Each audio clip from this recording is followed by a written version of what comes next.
when the petrodollar system has been, the standard for keeping the dollar the global, or reserve currency. The U.S. has gone to war and like killed millions of people to defend that.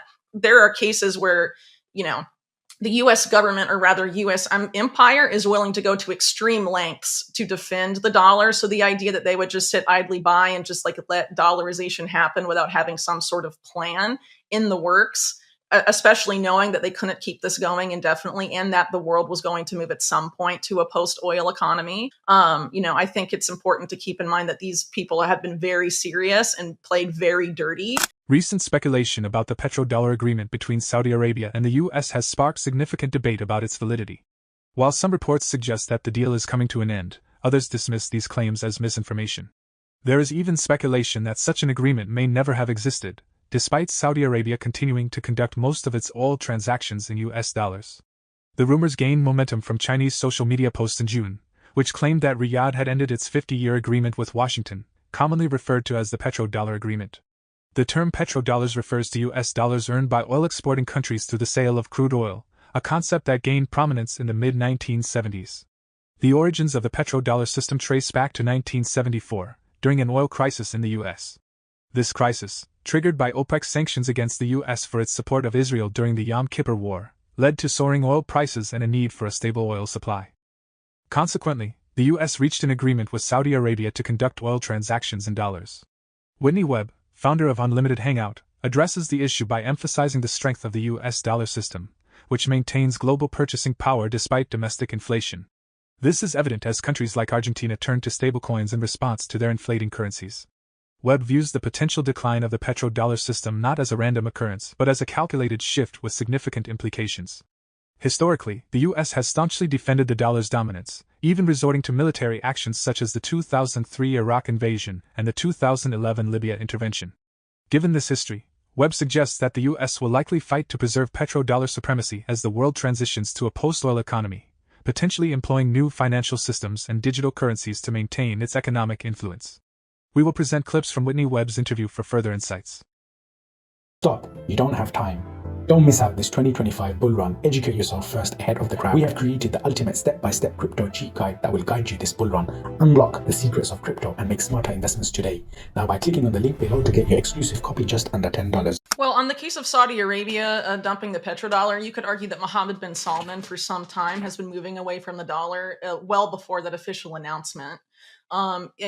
Basically, when he came to power, he was trying to move Saudi Arabia to a post-oil economy. He launched his Vision 2030 plan, and made overtures there that he was going to try and move Saudi Arabia away from oil and sort of make it a leader in the fourth industrial revolution, including in fintech. And we've also seen like other big actors in Middle Eastern oil specifically, like in the United Arab Emirates, for example, do kind of essentially the same thing.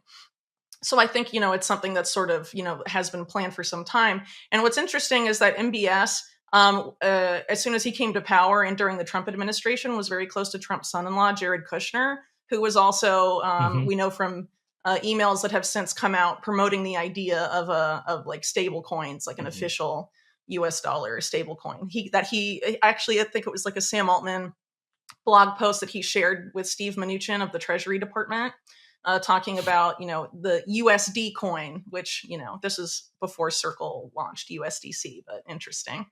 So it's very possible that these discussions were being had like some time ago, that it's not as recent as, it may appear to be based on, headlines that have been coming out recently. Yeah, all I really want to add to that is that it's important to keep in mind that like when the petrodollar system has been, the standard for keeping the dollar the global, or reserve currency, the U.S. has gone to war and like killed millions of people to defend that.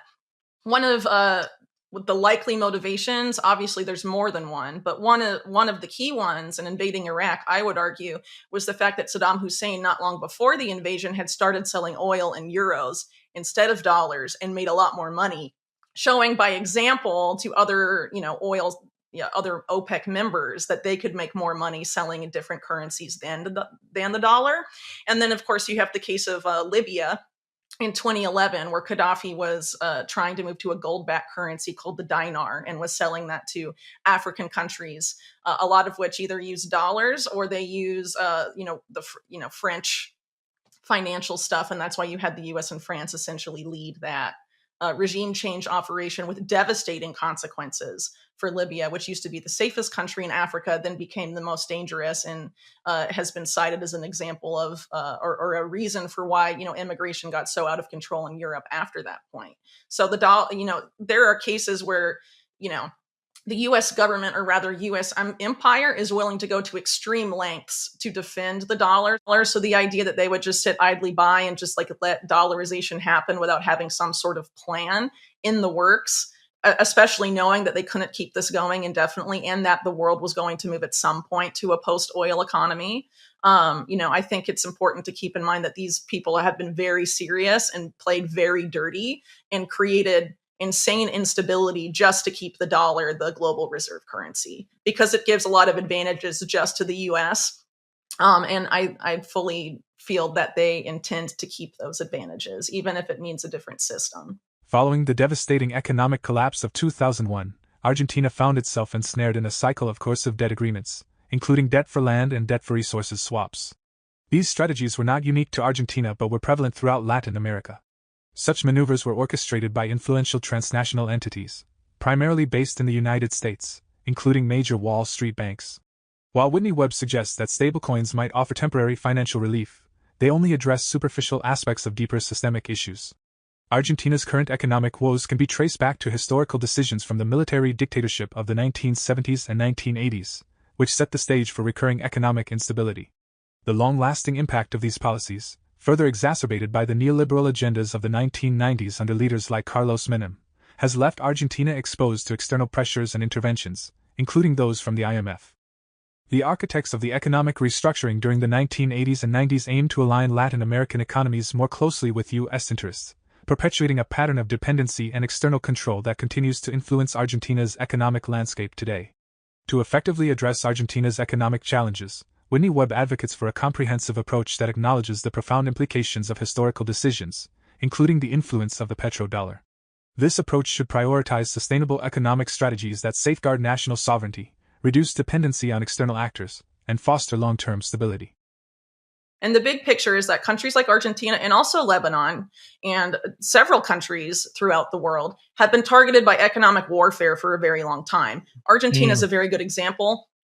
You could argue it began in the 70s and the 80s, and with the economic policy. I mean, when Argentina was a military dictatorship, some of the financial policies they adopted were completely insane. You had a neoliberal in power during the 90s who was very bad for Argentina, in my opinion, Carlos Menem. And then you had their economic collapse in 2001, which, again, you could argue was a direct consequence of a lot of those policies, both of the dictatorship and of Menem's presidency.